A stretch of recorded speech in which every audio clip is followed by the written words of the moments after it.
আলেকজান্ডারের মৃত্যুর পর তার সাম্রাজ্য তার সেনাপতিদের মধ্যে বিভক্ত হয়ে পড়ে।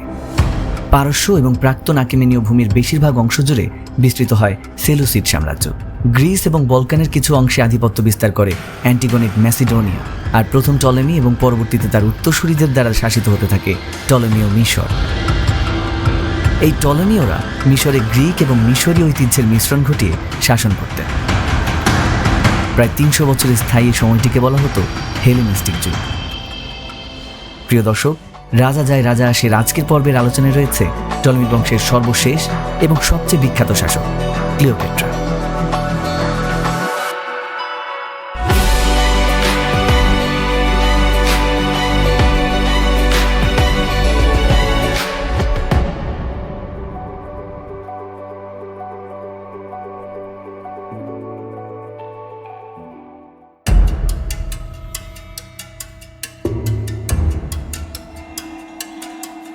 ক্লিওপেট্রা জন্মেছিলেন আনুমানিক ৬৯ খ্রিস্টপূর্বে। স্বভাবে ছিলেন ভারী ব্যতিক্রম। টলেমি বংশের প্রথম শাসক যিনি মিশরীয় ভাষা শিখেছিলেন। বেশিরভাগ টলেমীয়রা শুধু গ্রিক ভাষাতেই কথা বলতো, তবে ইতিহাসবিদ প্লুটার্ক জানান ক্লিওপেট্রা অন্তত ৭টি ভাষায় দক্ষ ছিলেন। গ্রিক, মিশরীয়, হিব্রু, আরবি, পারস্যের মতন ভাষা ছিল তার কূটনৈতিক তরবারি। আর তার কণ্ঠে এমন এক মোহিনী শক্তি ছিল যা শ্রোতাকে মুহূর্তে সম্মোহিত করে ফেলত। ক্লিওপেট্রার বাবা টলেমি দ্বাদশ মারা গেলে মাত্র ১৮ বছর বয়সে ক্লিওপেট্রা সিংহাসনে বসেন, কিন্তু শর্ত ছিল তাকে তার ছোট ভাই টলেমি ত্রয়োদশের সঙ্গে যৌথভাবে শাসন করতে হবে। টলেমি রাজবংশে ভাই বোনের মধ্যে বিবাহ এবং যৌথভাবে শাসন করার একটা প্রচলিত রীতি ছিল, যাতে রাজবংশের রক্তধারা বিশুদ্ধ থাকে। টলেমি বংশের শাসকেরা মূলত গ্রিক বংশোদ্ভূত হলেও মিশরের ফারাওদের ঐতিহ্য অনুসরণ করতেন। রাজকার্য শুরু করলে ক্লিওপেট্রা বুঝতে পারেন তার ছোট ভাইয়ের পেছনে অভিজাতদের হাত আছে। কিছুদিনের মধ্যেই তারা ষড়যন্ত্র করে ক্লিওপেট্রাকে বিতাড়িত করে। তবে ক্লিওপেট্রা এতে দমে যাননি। তিনি জানতেন যুদ্ধ শুধু তলোয়ার দিয়ে হয় না, ক্ষমতাশালী মিত্র দারুণ একটা অস্ত্র। তিনি সাহায্য চাইতে যান একজন শক্তিশালী রোমান সেনাপতির কাছে, জুলিয়াস সিজার।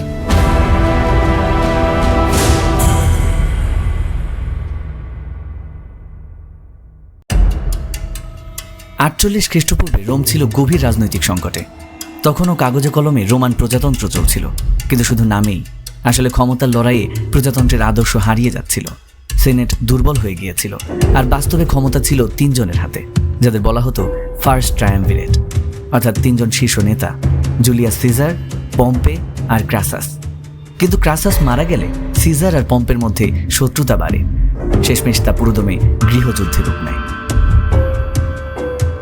পম্পে চাচ্ছিলেন রোমের পুরনো প্রজাতান্ত্রিক শাসন ব্যবস্থা বজায় রাখতে, যেখানে সেনেট থাকবে মূল কর্তৃত্বে। অবশ্য পম্পে নিজেও অনেকদিন একনায়কোচিত আচরণ করেছেন, কিন্তু সিজার যখন একনায়কতন্ত্রের দিকে ঝুঁকছিলেন তখন পম্পে নিজেকে প্রজাতন্ত্র রক্ষাকারী হিসেবে তুলে ধরেন, আর তাই দুজনের মধ্যে বাধে তুমুল যুদ্ধ। ৪৮ খ্রিস্টপূর্বে এই গৃহযুদ্ধে পম্পে সিজারের কাছে হেরে মিশরে পালিয়ে আসেন। তখন টলেমি ত্রয়োদশ অর্থাৎ ক্লিওপেট্রার ভাই এবং তার পরামর্শদাতা কোর্টের লোকজন ভাবলেন সিজার তো এখন সবচেয়ে শক্তিশালী লোক, যদি তার প্রতিদ্বন্দ্বী পম্পেকে মেরে ফেলা হয় তাহলে সিজার খুশি হবেন আর তাদের পক্ষ নেবেন।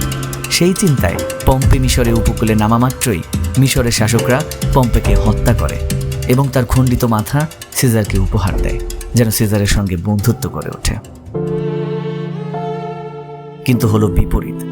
পম্পের খণ্ডিত মস্তক দেখে সিজার ক্ষুব্ধ হয়ে উঠলেন, কারণ যদিও তিনি পম্পের বিরুদ্ধে যুদ্ধ করছিলেন, কিন্তু একসময় তারা একত্রে রোম শাসন করতেন, ভালো বন্ধুও ছিলেন।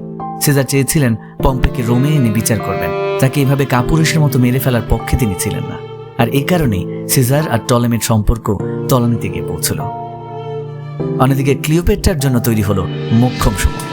শুরু হলো রোমান মিশরীয় ইতিহাসের সবচেয়ে রোমাঞ্চকর অধ্যায়ের।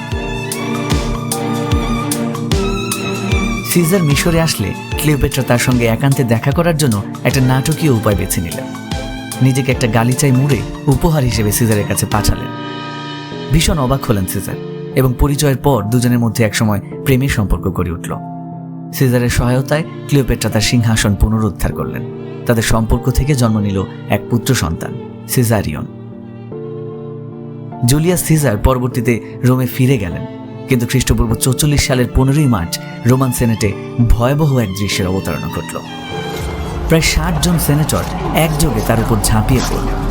প্রায় 23 বার নির্মমভাবে ছুরি মেরে হত্যা করা হলো সিজারকে। You too, my child. তাদের বিশ্বাস ছিল সিজার একনায়কতন্ত্র কায়েম করতে চলেছেন। এই বিশ্বাসে বিশ্বাসী ছিলেন ব্রুটাস এবং কাসিয়াসের মতন সিজারের সহযোগীরাও। The tyrant is dead. You are free now.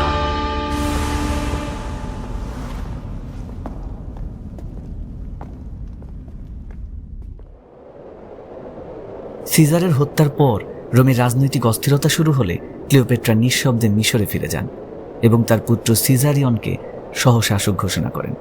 অর্থাৎ সিজার না থাকলেও তার রক্তধারা মিশরের ক্ষমতায় থাকবে। এদিকে রোমে শুরু হয় গৃহযুদ্ধ। একদিকে ব্রুটাস ও ক্যাসিয়াসের নেতৃত্বে সিজারের হত্যাকারীরা, আর অন্যদিকে সিজারের অনুগতরা, বিশেষ করে সিজারের ঘনিষ্ঠ সেনাপতি মার্ক অ্যান্টনি ও সিজারের দত্তক উত্তরাধিকারী অক্টাভিয়ান। দ্রুতই তারা রিপাবলিকানদের হারাতে সক্ষম হয়। যাই হোক, খ্রিস্টপূর্ব 41 সালে মার্ক অ্যান্টনি জোট বাঁধেন রানী ক্লিওপেট্রার সঙ্গে। তাদের জোট দ্রুতই রাজনৈতিক থেকে ব্যক্তিগত সম্পর্কে রূপ নেয়। ক্লিওপেট্রা অ্যান্টনিকে অর্থ ও সামরিক সহায়তা দিয়ে সাহায্য করে, বিনিময়ে অ্যান্টনি সিজারিয়ানকে সিজারের পুত্র হিসেবে স্বীকৃতি দেন। এই জোট অক্টাভিয়ানের একচ্ছত্র আধিপত্য বিস্তারে বড় হুমকি হয়ে দাঁড়ায়। তিনি অ্যান্টনিকে এক বিদেশি রানীর প্রভাবে দুর্বল রোমান নেতা হিসেবে তুলে ধরেন, আর ক্লিওপেট্রাকে রোমের মূল্যবোধের জন্য বিপজ্জনক বলে প্রচার করতে থাকেন। উত্তেজনা শেষ পর্যন্ত যুদ্ধে রূপ নেয়। খ্রিস্টপূর্ব 31 সালে শুরু হয় অ্যাক্টিয়ামের যুদ্ধ। এই যুদ্ধে অক্টাভিয়ানের বাহিনী অ্যান্টনি ও ক্লিওপেট্রার নৌবাহিনীকে পরাজিত করে। পরের বছর অক্টাভিয়ানের সেনারা মিশরে প্রবেশ করলে অ্যান্টনি আত্মহত্যা করেন। ক্লিওপেট্রাও প্রচলিত মতে বিষ প্রয়োগের মাধ্যমে মৃত্যুবরণ করেন। খ্রিস্টপূর্ব 30 সালে তার মৃত্যুর সঙ্গে সঙ্গে টলমীয় শাসনের অবসান ঘটে এবং মিশর রোমের প্রদেশে পরিণত হয়। এবার অক্টাভিয়ান নিজের নাম পরিবর্তন করে অগাস্টাস নামে রোমান সাম্রাজ্যের প্রথম সম্রাট হন। শুরু হয় প্যাক্স রোমানা, দীর্ঘ স্থিতিশীলতার যুগ। এই স্থিতিশীলতাই রোমান সাম্রাজ্য বিস্তারের ভিত্তি তৈরি করে। এক রানী পতনের সঙ্গে সঙ্গে বিস্তার ঘটতে থাকে আরেক সাম্রাজ্যের।